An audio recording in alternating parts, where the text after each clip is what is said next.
Hi అండి అందరికీ. టమాటా పప్పు ఎలా చేయాలో చూపిస్తాను నా స్టైల్లో. ముందుగా కందిపప్పు ఒక అరగంట సేపు నానబెట్టుకోండి. నానబెట్టిన తర్వాత 2 టమాటాలు కట్ చేసుకొని, కొత్తిమీర, కారం, ఉప్పు సరిపడా వేసుకొని, కొద్దిగా చింతపండు, ఆయిల్ కూడా వేసుకోవాలి. దానిలోనే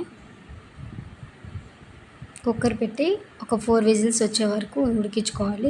తీసిన తర్వాత అలా ఉడికేసిన తర్వాత పప్పు కొట్టించుకొని మెత్తగా మెదిపేసుకోండి. తర్వాత ఇలా ఉంటుంది.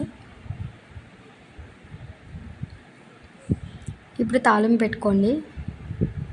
వెల్లుల్లి, తాలింపు దినుసులు, కరివేపాకు, జీలకర్ర, ఆవాలు వేసుకొని తాలింపు పెట్టుకుని దీనిలో తిరగమూత వేసుకోవడమేనండి. చూసారా, చాలా టేస్ట్గా ఉండదండి టమాటా పప్పు. ఇష్టపడిన వాళ్ళు ఎవరు ఉండరండి. మా ఇంట్లో ఫేవరెట్ కర్రీ అండి. దానిలో నంచుకోవడానికి అప్పడాలు, వడియాలు చేశాను. నచ్చితే నా ఛానల్ సబ్స్క్రైబ్ చేయండి.